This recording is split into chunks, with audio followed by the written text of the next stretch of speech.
저는 약간 이제 나무와 숲을 얘기할 때 약간 숲을 보는 큰 좀 틀의 얘기를 좀 하려고 합니다. 보통 우리가 이렇게 원리를 강의를 앞에 하고 이제 실제를 뒤에 하는데 오늘은 이제 반대로 하게 됐습니다. 이렇게 청년 시기에 이렇게 전도를 통해서 이렇게 복음의 성격, 복음을 이해하는 게 굉장히 중요하다는 생각을 많이 합니다.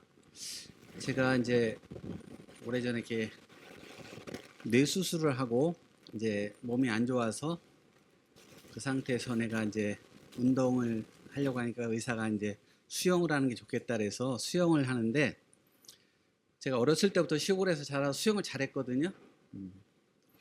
근데 강사님이 이제 수영할 줄 아냐 그래서 당연히 할 줄 안다 그랬더니 해보래요. 그래서 강사가 딱 보는 데서 이제 여러 수강생들인 데서 수영을 딱 했더니 한 중간쯤 가니까 나오라고 하더니 처음부터 다시 배우라고. 그래서 약간 자존심이 상했지만 다시 배웠는데 굉장히 저한테 유익했습니다. 그래서 그 후에 제가 이제 수영을 지금 굉장히 잘하거든요. 여러분들 뭐 여기 잘하는 분도 있겠지만 하여튼 우리 노예 목사님들 제 수영하는 거를 그 성지순례 가서 보고 깜짝 놀랐어요. 부드럽게 쫙쫙 나가는 걸 보면서. 근데 제가 원래 가지고 있던 그 개수염, 그것을 이렇게 바꾸는데 그게 좀 쉽지 않았습니다. 그게 지적 정말 많이 받았어요. 원래 내가 배우고 이렇게 익힌 거를 이렇게 바꾸기가 참 쉽지가 않더라고요. 그래서 처음부터 정확하게 알고 배우면은 훨씬 좋겠다 이 생각을 제가 수영 배우면서 많이 했습니다. 근데 청년 시기에 올바른 전도를 받고 또 전도의 의미, 그 전도에 포함된 복음을 정확히 아는 게 우리 신앙에 참 중요하겠다. 잘못 배운 걸 바꾸기는 정말 어렵습니다. 그래서 좀 큰 그런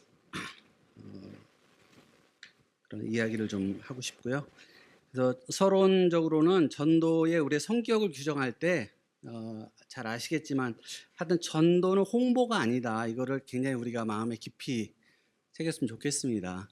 우리 이제 교회에서 보통 전도한다고 했을 때, 또 선교단체에서 전도한다고 했을 때 그 내용을 들여다보면 다 홍보 활동을 하는 거를 전도했다 이렇게 생각하더라고요.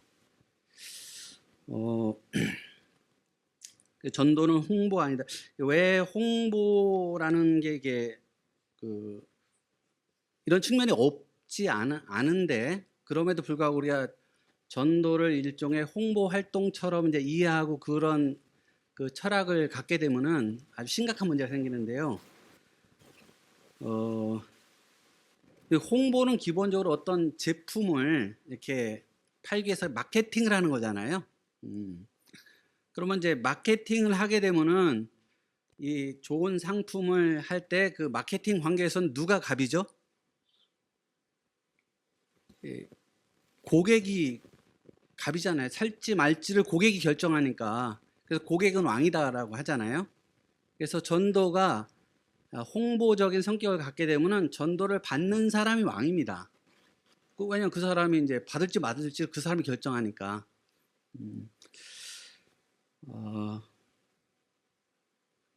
만약에 전도가 이렇게 이런 식으로 또 홍보처럼 게 인식되고 그렇게 흘러가면은 결국은 복음의 가치를 싸구려로 만듭니다. 특히 이제 아무리 좋은 상품도 열심히 홍보를 하고 했는데 고객들이 안 사면 어떻게 돼요? 가격을 내려야 되잖아요, 그렇죠? 팔아야 되니까. 이게 나중에는 이제 바겐세일을 해버립니다. 그래서 아주 그 제품을 아주 싼 값에 그냥 덤핑으로 넘길 수밖에 없는. 그래서 오히려 전도를 잘하기 위해서 이렇게 우리가 자꾸 홍보적인 개념을 가지고 들여오는데 결국 이게 결과적으로 전도도 안 되게 할 뿐만 아니라 우리가 전하고자 하는 복음의 진리를 아주 싸구려로 떨어뜨리는 좋은 의도지만 이런 게 있기 때문에 우리가 이것을 이렇게 조심해야 된다는 부분을 먼저 말씀드리고요. 전도의 성격을 이렇게 어떤 홍보로 또 우리가 전하는 말하는 상품이라고 할 수 있는 복음을 상품처럼 하게 되면은 이런 식의 전도 활동이라면은 초대교회는 이런 전도를 전혀 하지 않았습니다. 우리 현대 교회가 갖고 있는 이런 홍보적인 개념의 전도로 생각하면 초대교회는 전도를 하나도 안 했습니다. 왜냐하면은 십자가의 복음이라는 이 상품 자체가 고객들이 좋아할 만한 상품이 아니거든요. 인기 있는 상품이 아닙니다. 유대인들에게는 꺼리끼는 것이라고 했고 이방인에게는 미련한 것이라고 했지 않습니까? 성경에서. 전혀 인기 있는 상품이 아니죠. 결국 전도는 홍보가 아니라 진리를 전달하는 것이다. 그래서 복음은 그것을 좋아하는 사람들에게 선택하고 싫어하는 사람은 거부할 수 있는 상품이 아니고 오히려 복음은 어때요? 믿음은 구원을 받지만 믿지 않는 사람은 심판을 받잖아요. 그렇죠? 세상에 그런 상품이 어디 있습니까? 이거 좋은 상품인데 이거를 사시면은 개 이득이 됐는데 이거 안 사면은 벌을 받습니다. 그런 상품은 없어요. 그렇죠? 그래서 전도는 홍보가 아니라 진리를 전한다는 거, 이 성격을 우리가 분명히 해야 될 필요가 있다. 말씀 먼저 드리고 싶습니다. 본론에서는 두 가지입니다. 하나는 그러면 전도할 내용, 무엇을 전할 것인가, 그 전도의 내용과 그 내용을 이제 어떻게 전할 것인가, 내용과 방법의 문제겠죠. 일단 그러려면은 그 전도의 내용, 결국 우리가 이제 복음을 전한다고 하는데 복음이 무엇인가를 정확하게 우리가 아는 게 필요합니다. 그래서 이제 복음에 대해서는 뭐 엄청난 이제 강의나 우리가 논의를 해야 되겠지만 아주 간단하게 이렇게 줄여서 그 부분을 좀 살펴보겠습니다. 세 가지로 제가 말씀드릴 건데요. 먼저 이사야서에서 예언한 복음. 이사야에 처음으로 복음이라는 단어가 나옵니다. 그리고 굉장히 많이 나오죠. 두 번째는 이제 예수님께서 오셔서 선포하신 복음. 그리고 예수님께서 이제 십자가에 죽으시고 부활하시고 승천하신 후에 제자들 초대 교회가 전도한 그 복음. 물론 이제 같은 복음입니다. 먼저 이사야가 전한 그 예언한 복음은 뭐냐면은 이사야서에 보면은 복음이라는 말이 처음 나오는데요. 많이 나옵니다. 뭐 40장에도 나오고요. 또 52장, 60장, 61장 그 외에도 이제 몇 군데 나오는데 제일 이제 핵심적인 본문이 52장 7절입니다. 여기 보면은 제가 한번 이렇게 읽어드리면은 좋은 소식을 전하며 좋은 소식, 평화를 공포하며 복된 소식을 가져오며 복된 소식, 구원을 공포하며 시온을 향하여 이르기를 내 하나님이 통치하신다 하는 자의 산을 넘는 발이 어찌 그리 아름다운가. 그래서 이사야서에 보면은 복음을 좋은 소식, 복된 소식, 아름다운 소식 이렇게 말하고 있습니다. 이게 복음입니다. 근데 그 말 자체가 그냥 우리 말 그대로 굿뉴스, 복음이란 얘기잖아요. 그 알맹이가 뭐죠? 52장 그 7절에 보면은 이 좋은 소식, 복된 소식, 아름다운 소식의 내용이 뭐냐면은 내 하나님이 통치하신다. 이게 복음의 내용입니다. 하나님의 통치가 복음이에요. 하나님이 통치하신다. 그리고 이사야서에는 이 하나님의 통치를 선포하면서 그럼 이 하나님이 어떻게 통치하시는가? 하나님이 통치하심으로써 이제 회복이 되고 치유가 되고 자유가 선포되고, 그래서 하나님의 통치에 대해서 쭉 얘기하는데, 이 구체적으로 이 하나님의 통치가 어떻게 이루어지는가를 이사야서에서 말할 때는 하나님이 세우신 종을 통해서 통치하신다고 나와 있습니다. 종, 하나님이 한 종을 세우시는데, 그 종은 이제 우리 하나처럼 이제 고난받는 종이고, 그 고난받는 종을 통해서 하나님의 통치가 이루어진다. 우리가 하는 것처럼 이제 예수님께서, 하나님의 아들이신 예수님께서 이 땅에 오셨는데 종으로 오셨죠. 그렇죠? 그리고 후반부에 가보면은 이 종에게서 종들이 나온다고 했습니다. 그래서 그 종들을 통해서 하나님의 통치가 더 확장된다, 이렇게 말하고 있습니다. 그래서 하나님이 통치하신다는 소식이 복음이라면은 이 복음은 상품이 될 수 없습니다.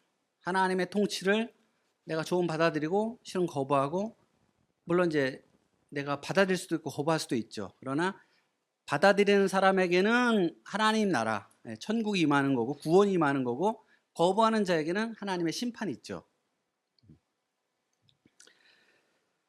그리고 아까 말한 것처럼 홍보로, 상품으로 우리가 이해를 하면은 누가 왕이라고 했습니까? 고객이 왕입니다. 그러나 복음이 하나님의 통치다, 이렇게 이해하면은 누가 왕이에요? 하나님이 왕이십니다. 완전히 다른 결과이기 때문에 우리가 복음을 전한다는 것을 홍보로 이해하는 것은 굉장히 심각한 오류가 있다는 것이죠. 그래서 하나님 편에서는 복음이 하나님이 통치하신다는 거고, 우리 인간 편에서는 하나님의 통치를 받아들인다는 것이죠. 지금도 우리나라에 아마 있는 걸로 알고 있는데 미전향 장기수라는 분들이 있습니다. 그렇죠? 그러니까 북에 주로 이제 가족을 둔 분들이 많은데, 아직까지 우리나라 그 국가보안법에서 이제 공산주의 사상을 고수하고 이런 분들이죠. 아직 이제 대한민국의 이거 자유주의, 민주주의를 받아들이지 않는 그런 사람들은 이제 미전향 장기수라고 하죠. 옛날에는 미전향 장기수들 다 감옥에 가두었는데 지금은 이제 그분들이 대부분 나와 있습니다.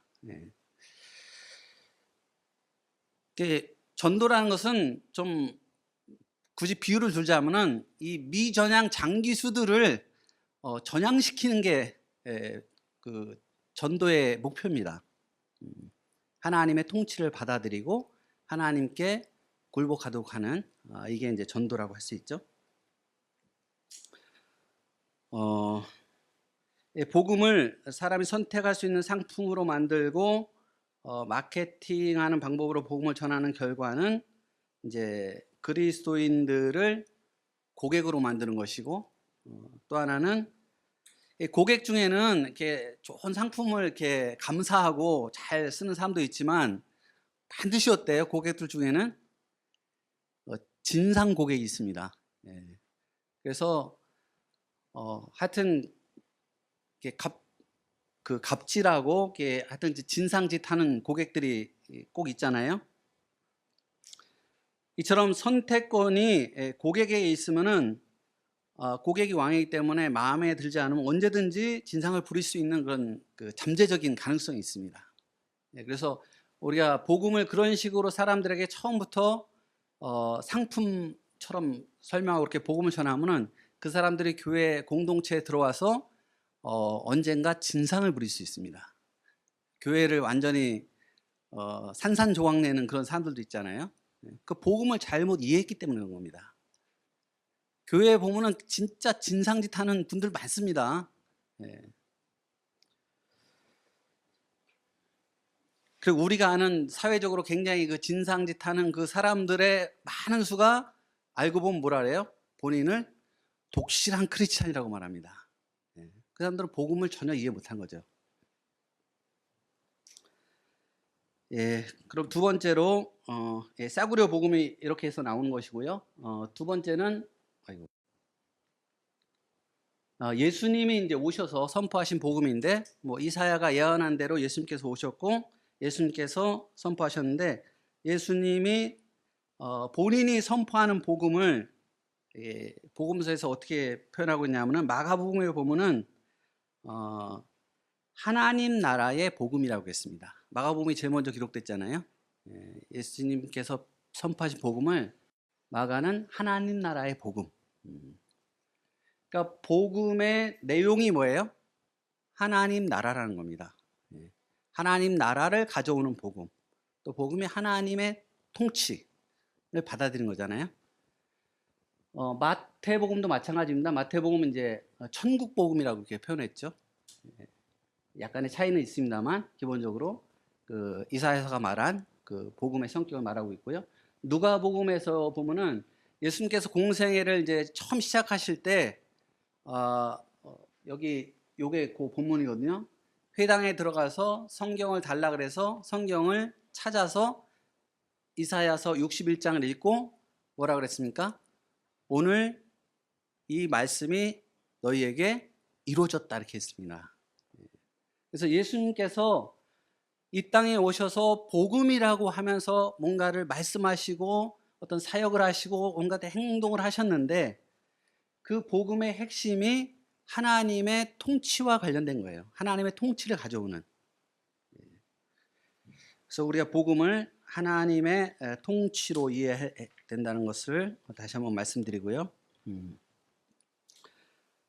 근데 실제로 이제 이사야가 예언한 그대로 예수님께서 이 하나님 나라의 복음을 어떻게 이 땅에서 선포 실현하셨는가 보면은 종으로 하나님의 아들이시고 본체 하나님이시지만 이 땅에 오셔서는 종으로 섬기는 종으로서 하나님 나라 복음을 가져오셨고 그것을 이 땅에서 성취하셨습니다. 그래서 이제 예수님께서 이제 십자가에 못 박히러 이제 예루살렘으로 마지막으로 올라가실 때 그 제자들이 어떤 생각을 했냐면은 누가복음 19장에 보면은 하나님 나라가 당장에 나타날 줄 알았다. 그러니까 이제 제자들은 하나님의 나라, 하나님의 통치가 굉장히 그 로마에서 어떤 그 집권자들이 또 힘 있는 사람들이 어떤 통치권을 행사하는 것처럼 그렇게 하나님의 통치가 임할 걸로 생각했던 것 같아요. 근데 예수님께서 그런 제자들을 불러놓으시고 뭐라 했습니까? 하나님 나라는 그렇지 않다 이렇게 했습니다. 그러면서 그때 종에 말씀하셨죠. 너희들 중에 누구든지 이렇게 큰 자가 되고자 하는 자는 섬기는 자가 되어야 되고 으뜸이 되고자 하는 자는 종이 되어야 된다. 그러면서 예수님도 이 땅에 하나님의 아들이시지만 종으로 오셨고 내 목숨을 대속물로 주러 오셨다. 그래서 하나님 나라의 하나님의 통치가 세상 사람들이 갖고 있는 어떤 그 정치적인 또 제국이 갖고 있는 그 통치하고는 전혀 반대의 성격을 갖는다는 것을 예수님 분명히 하셨습니다.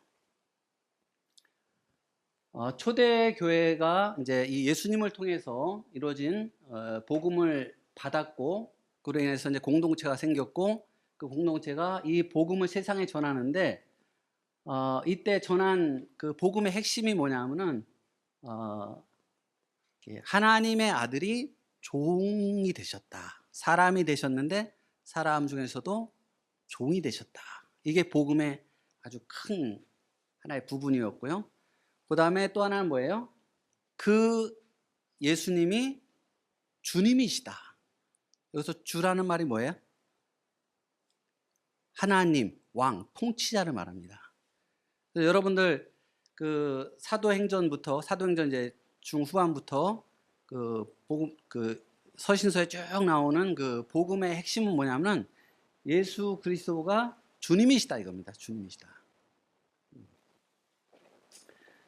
그래서 고린도전서 그 4장 5절에 보면은 그렇게 표현했죠. 그 메시지를 4장 2장 4절이 아니라 몇 절이죠?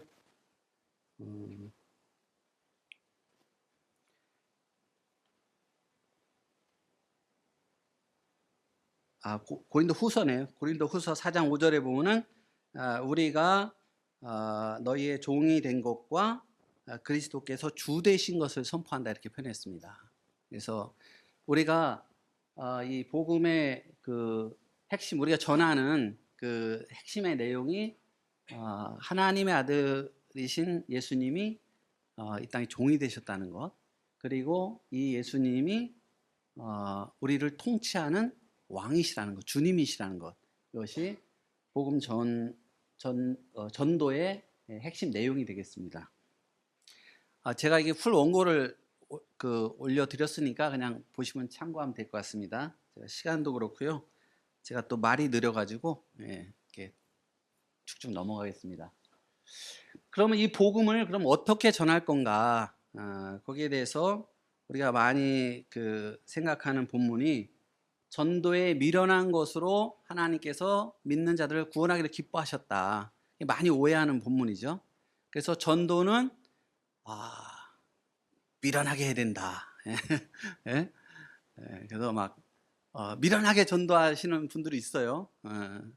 그렇지만 이 본문은 전도가 미련한 방법이거나 아니면 미련한 방법으로 전도하라는 뜻이 아니고요. 그 전도하는 내용, 다시 한번 뭐예요? 복음이 세상 사람들의 지혜로 볼 때는 미련한 거라는 뜻입니다. 그래서 전도에 미련한 것으로 할 때 전도가 미련한 뜻이 아니고요.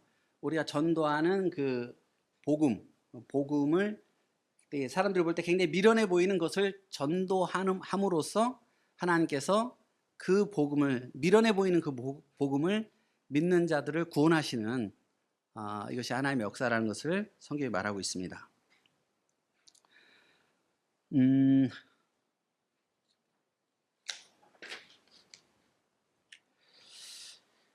그래서 전도를 너무 이렇게 논리적인 설득이나 어떤 또는 이렇게 빨리 막 믿게 하려고 이렇게 약간 속임수를 써서 약간 이제 좀 그렇게 하고자 하는 하여튼 유혹을 받죠. 우리가 전도하면은 빨리 이 사람을 이렇게 복음을 영접하고 넘어오게 하고 싶으니까. 그런데 사실 전도에서 그것은 올바른 태도가 아니라고 할 수 있습니다. 왜냐하면 이렇게 전도에 미련한 것으로 믿는 자들을 구원하기를 기뻐하신다고 하신 분이 복음을 만드신 하나님 자신이에요. 그러니까 우리가 이 복음을 전할 때는 그 복음의 성격에 맞게 전해야 됩니다. 그래서 결국은 성경은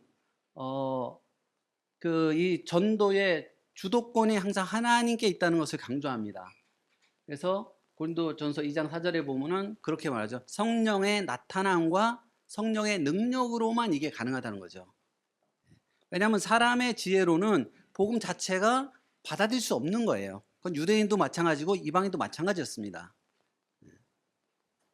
결국은 성령께서 나타나시고 능력으로 역사하실 때 사람들이 그 복음을 정말 복음으로 가장 가치 있는 것으로 깨닫고 영접할 수 있다는 것이죠. 그래서 이게 이제 사도 바울이 루디아에게 가서 복음을 전하는 내용인데요. 빌립보서에 나오죠. 아시아권에서는 그래도 이제 회당이 있고 그랬는데 마케도니아 지방에는 이제 완전히 이방 세계였잖아요. 거기서 복음을 전할 때 이렇게 대부분의 사람들은 이 사도 바울이 전하는 내용을 이해하지 못했고 받아들이지 않았습니다. 그런데 성령의 나타남과 능력으로 하나님이 함께 하시기 때문에 사도 바울이 가는 곳에는 항상 핍박도 있고 반대가 있었지만 동시에 어때요? 꼭 복음을 영접하는 사람이 있었습니다.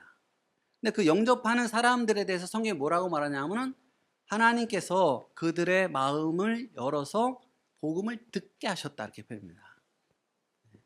그래서 우리가 이 주도권이 하나님께 있고 성령의 나타남과 능력으로 이 전도가 이루어진다는 것을 깊이 받아들이면은 복음에 대해서 우리가 복음을 전하는 사람이 갖기 쉬운 조급함이나 어떤 두려움, 뭔가 이렇게 잘 안 되면 어떡하는가 이런 두려움이나 어떤 조급함 이런 것들을 우리가 내려놓을 수 있는 것이죠.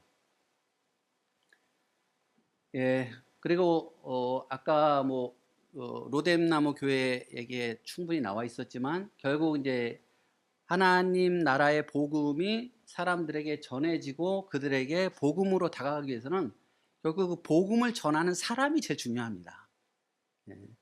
왜냐하면 그 사람이 우리가 두 가지로 말할 수 있는데요. 하나는 복음을 듣는 사람의 언어로 복음이 전달돼야 됩니다. 그래서 예수님도 하나님의 아들이시지만 세상에 오셔서 사람의 언어를 배우셨고요.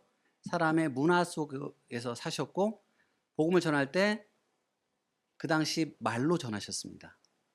그래서 우리가 그 청년들에게 복음을 전하려면 청년들의 언어를 배워야 됩니다. 챗GPT의 도움을 받으셔도 좋고 어쨌든 그들의 언어를 배워야 돼요. 두 번째는 이 복음은 단순히 언어로만 전해지지 않습니다. 언어로도 1차적으로 전해되지만 그 사람들이 결국 복음에 대해서 마음을 열고 성령의 역사를 받아들이는 데는 삶을 통한 복음의 번역이 필요합니다. 그래서 그 사람이 말을 듣고 있는데 그게 진짜 마음에 와닿을 때는 그 사람의 삶을 보죠. 근데 그 삶을 통해서 그 사람이 말하고 했던 그 복음이 그 삶을 통해서 트랜스테이션이 돼야 됩니다. 그래서 맞구나. 삶을 통한 번역이 일어날 때 그 사람 속에서 복음이 의미 있게 다가가게 됩니다. 그래서 이것을 이제 성경에서는 사도 바울은 보화를 담은 질그릇으로 이렇게 표현을 하고 있습니다. 그래서 우리는 이게 만약에 복음을 상품으로 이해한다 그러면 이게 고가의 상품, 좋은 상품은 상품도 좋아야 되지만 또 뭐가 좋아야 돼요? 포장지가 좋아야 됩니다. 그래서 포장을 굉장히 잘해야 돼요. 우리 생각에는 만약에 홍보로 이해한다 그러면 우리는 복음을 전하는 사람도 되게 좀 있어 보이는 사람이 복음을 전해야 되는. 그래서 그 사람을 보고 이제 복음과 동일시하는. 근데 성경은 그렇지 않습니다. 성경은 오히려 보화를 질그릇에 담는 방식으로 하나님의 복음을 이렇게 전하게 하셨습니다. 거기에 대해서 이제 유명한 우리 말씀 보면은 이 보배를 질그릇에 가졌는데 이는 심히 큰 능력은 하나님께 있고 우리에게 있지 않다는 것을 알게 하려 한다, 이렇게 표현하고 있습니다. 그래서 우리가 뭔가 이게 복음을 드러내기 위해서 뭔가 우리 자신 복음을 전하는 내가 아닌 우리 교회가 공동체가 뭔가 좀 있어 보이는 여기에 우리는 신경을 많이 썼는데 그럴 필요 없다는 것이죠.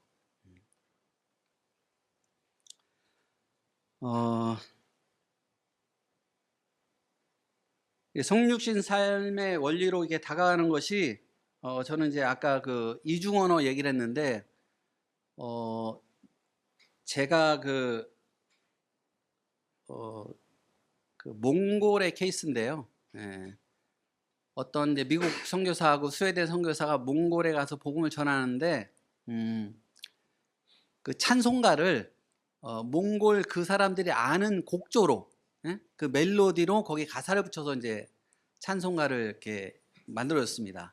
그러니까 이제 너무 이제 그 사람들이 익숙하는 그 멜로디로 하니까 너무 찬송가가 은혜롭게 다가오는 거예요. 그러니까 이제 그 선교사한테 몽골 청년들이 가서 그런 찬송가 또 만들어 달라고. 그런데 그 선교사는 몽골의 그 곡조를 한두 곡밖에 모릅니다. 그래서 그건 니들이 해야 된다. 니들이 좋아하는 곡조를 가지고 와서 거기 가사를 붙여서 찬송을 하도록. 우리나라 찬송가를 보면은 우리나라 여러분 요새 뭐 잘 부르지도 않지만 그 한 500곡, 600곡 중에서 우리나라 멜로디로 되어 있는 찬송가 얼마나 될까요?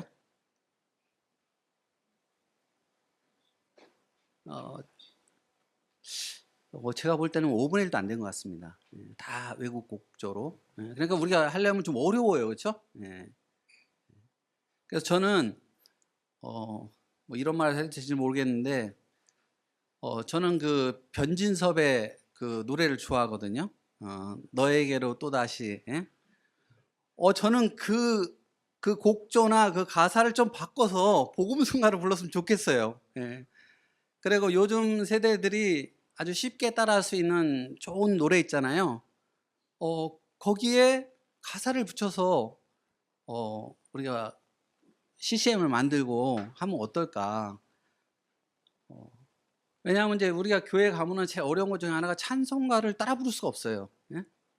젊은 세대들은 또 우리 어른 세대들의 그 찬송가를 따라 볼 수가 없고, 그리고 우리가 이 이중 언어를 위해서 우리가 이렇게 뭐 드라마를 다 챙겨보기는 어렵지만 적어도 이렇게 영화를 좀 봤으면 좋겠습니다. 영화를 보고 드라마를 봐야 사람들이 어떤 문화 속에 살고 어떤 언어를 쓰고 어떤 생각을 가지고 살아가는지를 엿볼 수 있거든요. 그래서 그런 노력이 필요하다는 거 강조드리고 싶고요. 그리고 마지막으로는 그 성육신적인 삶에서 삶을 통한 복음의 번역에서 이제 전도자들이 갖고 있는 게 아까도 얘기했지만 뭔가 내가 복음을 전하려면은 내 삶이 좀 모범이 되고 좀 이렇게 반듯하고, 그래서 내가 좀 이렇게 이렇게 잘하고 있다는 걸 보여줘야 될 것 같은 생각을 많이 하는 것 같아요. 그러니까 그렇게 생각하면 이제 전도가 좀 부담스러운 거죠. 근데 실제로 저는 전도를 많이 안 해봤는데, 제가 이제 몸이 아파서 집에서 쉬면서 이제 아내하고 공부방을 하면서 그때 본의 아니게 전도가 많이 됐어요. 근데 그때 제가 느낀 게 사람들에게 처음 만난 사람들하고 대화할 때 되게 뻘쭘하고 뭔 얘기를 할지 모르잖아요. 근데 내가 뭐 예수님 믿고 이렇게 훌륭하게 산다 뭐 이런 얘기야, 우리 애들이 뭐 공부를 잘하고 이런 얘기 한다 그러면 사람들이 들으면서 어떻게 생각하겠어요? 너 잘났다, 네 팔뚝 굵다 그러겠죠, 그렇죠? 근데 저는 이제 그럴 상황도 못 됐고 몸도 아프고 제가 여러 가지 그때 경제적으로 많이 어렵고 그런 상태에서 제가 제일 많이 했던 얘기는 그 어려움 속에서 부부싸움한 얘기를 제일 많이 했습니다. 근데 처음 온 사람들하고 대화할 때 제가 그 어려움을 나누면서 그 속에서 이제 부부싸움 하는 얘기 하면은 사람들이 남 싸운 얘기는 그렇게 좋아하더라고요. 그러면 사람들이 굉장히 재밌게 듣고, 중요한 거는 부부 중에 부부싸움 안 하는 사람이 없거든요. 그러니까 제가 처음 한번 얘기를 한번 하면은 그다음부터 제가 얘기할 필요가 없어요. 다들 막 할 얘기가 많아가지고, 또 자녀들을 이렇게 교육하고 양육하면서 하는 어려움 있잖아요. 자녀들이 말 안 듣고. 그 얘기를 하면은 사람들은 다 할 얘기가 많습니다. 이처럼 우리가 우리의 약한 부분, 우리의 실패한 부분을 얘기하면은 사람들도 할 얘기가 있어요. 또 우리가 하는 얘기를 금방 알아듣죠. 왜냐하면 자기네들은 매일 경험하는 거니까. 근데 우리가 마치 딴 세상에 사는 것처럼 그냥 무슨 정답 같은 얘기, 옳은 얘기만 하면은 사람들하고는 이 복음이 전혀 상관없는 얘기가 되어버립니다. 물론 그런 얘기로 시작해서 결국은 우리가 그들과 똑같지만 그 속에서 우리가 복음으로 하나님의 통치를 받음으로 우리가 그런 문제를 어떻게 극복하고 있는가, 그거를 이야기할 때 사람들이 복음을 이해하고 관심을 갖게 됩니다. 우리 치킨 먹으러 가야 되니까 제가 정시간에 끝내도록 이 정도로 하겠습니다. 그래서 약간 결론적인 부분인데요.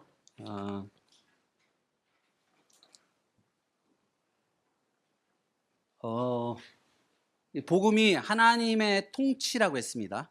하나님이 통치하신다, 이게 복음이고, 결국 우리가 복음을 전한다는 것은 하나님의 통치를 받아들이도록, 그리고 하나님이 어떤 분이고 하나님이 어떻게 통치하시는가를 우리가 이제 전하는 것인데요. 우리는 이제 내 신앙도 그렇고 다른 사람의 신앙을 도울 때 사람을 바꾸려고 하는 것 같습니다. 그래서 무슨 뭐 제자 훈련을 받고 뭘 하고 무슨 코스를 이수하고 뭐 이렇게 하면 사람이 바뀐다, 이런 식의 말을 많이 하는 것 같아요. 나는 이렇게 해서 바뀌었다. 그러나 성경은 분명히 말합니다. 사람은 바뀌지 않습니다.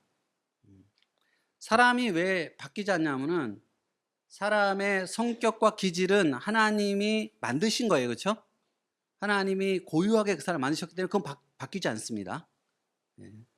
우리 성격 바뀌지 않잖아요. 우리의 성령 충만함을 받으면 사람들은 다 반응이 다릅니다. 왜냐하면 성격대로 달라요. 또 사람이 바뀔 수 없는 거는 죄악된 본성이 바뀌지 않습니다. 사람을 바꾸려고 하거나 스스로 바꾸려고 하는 모든 시도는 실패할 수밖에 없습니다. 단기간적으로 바뀐 것 같은데 나중에 보면 안 바뀌어 있습니다. 사람은 바뀌지 않는데 다만 사람에게 바꿀 수 있는 게 뭐냐면은 통치자를 바꿀 수 있습니다. 이스라엘 백성들이 그 이집트에서 출애굽을 통해서 구원을 받았는데 그 과정에서 이스라엘 백성들이 바뀌었나요? 아니면 그들이 바뀌기 위해서 어떤 노력을 했습니까? 아닙니다. 출애굽을 통해서 이스라엘 백성들이 구원을 받고 하나님의 백성이 되는 데서 바뀐 건 딱 하나, 통치자가 바뀐 겁니다. 사람이 바뀌는 거는 통치자가 바뀔 때 바뀝니다. 한 가지만 더 예를 들면은 우리가 다윗을 생각하는데 우리는 다윗을 굉장히 훌륭한 사람으로 알고 있지만 그것은 하나님의 영의 성령의 통치를 받을 때의 다윗입니다. 반면에 하나님의 통치를 받지 못한 그런 다윗은 어떤 사람이었습니까? 굉장히 음탕하고 아주 거짓되고 정말 사악하잖아요, 그렇죠? 자기 충신의 아내를 뺏는 과정, 그 충신 그걸 덮기 위해서 충신을 이렇게 살인 교사잖아요, 그렇죠? 죽게 만드는 과정, 그걸 다 덮고 백성들 앞에서 이렇게 은폐하는 그 과정을 보면은 인간의 모든 악이 다 거기 있는 걸 보게 됩니다. 그런데 그 다윗과 골리앗을 때려눕히는 그 믿음의 다윗, 하나님의 마음에 합한 자라고 하셨던 그 다윗은 다른 사람입니까? 같은 사람입니다. 같은 사람인데 하나님의 통치를 받을 때와 그렇지 않을 때 사람이 완전히 달라지는 것입니다. 그래서 우리는 신앙생활을 통해서 어떤 신앙적 훈련을 통해서 스스로나 다른 사람을 변화시키거나 할 수 있다. 이것은 잘못된 접근입니다. 우리가 할 수 있는 것은 하나님의 통치를 받는 것이고 또 하나님의 통치를 받게 하는 것. 거기에 우리 신앙생활이나 전도의 초점이 맞춰져야 된다는 것을 짚고 넘어가야 되겠습니다. 근데 이제 두 번째로는 하나님의 통치라는 게 그러면 한 번 임하면 쭉 가는 게 아니라 아까 우리 목사님 말씀하신 것처럼 적어도 5년에서 10년, 심지어 15년 동안 서서히 변한다고 했잖아요. 그 과정에 수없는 엎치락뒤치락이 있습니다. 그냥 업앤다운이 말도 못하게 있습니다. 그래서 전도라는 것은 어떤 이례적인 사건이기도 하지만 물론 우리가 복음을 통해서 하나님의 역사하신 그 순간순간이 있습니다. 그것도 되게 중요하죠. 그러나 기본적으로 전도라는 것은 과정이나 프로세스라는 것을 우리가 이해하는 게 중요합니다. 그래서 오랜 시간 넘어졌다 일어나고 엎어지고 자빠지고 하면서 마치 나선 상승 구조처럼 그렇게 사람은 성장하고 하나님의 통치에 이제 적응을 하면서 하나님의 사람으로 변화돼 가는 것입니다. 그래서 우리가 전도를 딱 만나서 전해서 영접하고 이렇게 단회적인 사건으로만 이해하면은 하나님의 통치를 잘못 이해하는 것이죠. 이스라엘 백성들이 물론 그 홍해를 딱 건넌 사건, 그건 단회적이죠. 그러나 그 위에 하나님의 통치를 받는, 하나님의 통치에 순종하는 그 백성이 되기까지는 40년 그 이상의 세월이 또 필요했습니다. 그래서 우리가 하여튼 전도에서는 너무 어떤 단번에 무슨 뭘 보려고 하지 않고 긴 과정 속에서 아까 얘기했지만 직장에서 그 사람을 어떤 사람은 1년 또 1년만 동안 쭉 지켜봤다고 하잖아요. 과정입니다. 그리고 그 사람이 와서 새신자 와서 등록하고 그런다고 끝나는 거 아니잖아요. 또 그 후에 또 과정이 있잖아요. 예. 그래서 굉장히 우리가 전도를 과정으로 이해하는 거 굉장히 중요합니다. 그래야지 우리가 여유도 가지고 그러다가 이제 엎어져도 또 이렇게 해서 기도하고 긴 과정으로 이해하는 것이 중요합니다. 마지막입니다. 마지막은 이제 좀 전도자의 태도인데요. 전도자는 어떻게 보면은 우리가 먼저 진리를 알았고 진리를 발견했고 또 진리 가운데 사는 가운데서 이제 그렇지 못한 사람에게 이 진리를 가르쳐주고 진리 가운데로 초청하는 입장이거든요. 그렇기 때문에 상대방은 잘 모르고 난 잘 알잖아요. 그렇기 때문에 되게 아는 척을 하기 쉽습니다. 근데 여러분 뭐 경험하셨겠지만 이렇게 아는 척을 하고 하면은 사람들이 아무리 좋은 것도 안 받아들입니다. 되게 겸손해야 되는데 물론 우리가 이제 알고 있어야죠. 복음을 정확히 알고 있어야 되죠. 그러나 그 알고 있는 복음을 전해주고 그 사람을 복음 가운데로 복음의 진리 가운데 인도할 때는 우리 마음이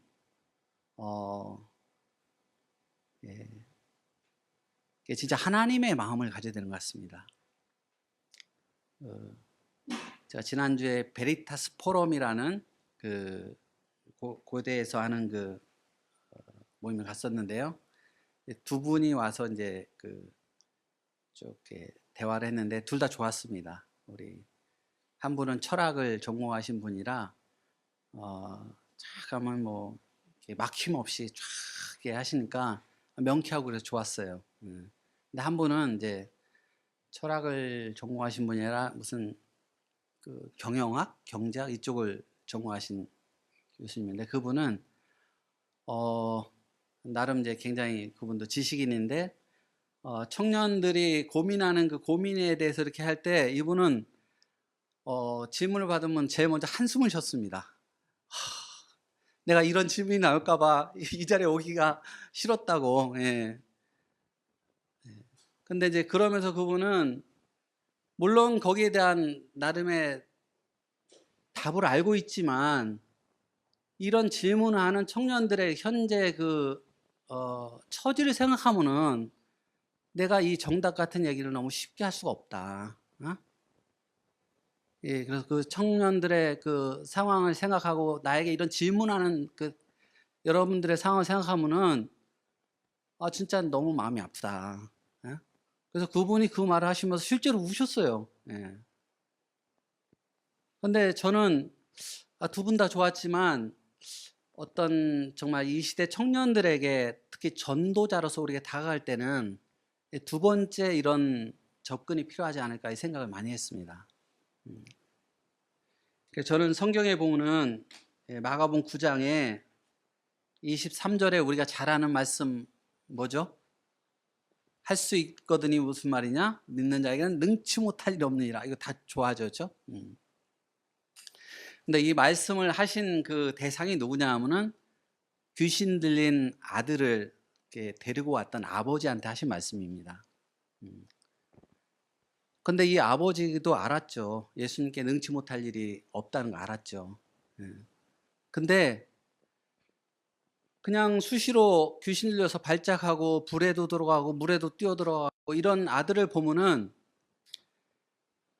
머리로 얘가 예수님 가서 이렇게 고칠 수 있다는 걸 알았지만 그게 그런 아들을 보면은 그 마음이 그런 확신이 잘 들지 않았습니다. 그래서 예수님께 약간 이상한 부탁을 하죠. 아들을 쭉 얘기하면서 이제 뭔가 하실 수 있거든 우리 아들을 좀 도와달라. 그래서 예수님이 할 수 있거든이 무슨 말이냐. 민자에 능치 못할 일 없다. 약간 예수님의 안타까움이 표현일 수도 있고 예수님의 책망일 수도 있는데요. 그때 아버지가 한 말이 뭐죠? 아버지가 예수님께 부르짖으면서 이렇게 말합니다. 내가 믿습니다. 나의 믿음 없는 것을 도와주십시오. 이렇게 말합니다. 머리로 믿죠. 그러나 우리의 가슴, 현실을 보면은 우리는 이 머리로 갖고 있는 어떤 지식적인 믿음이 우리 마음에 그대로 내려오지 않습니다.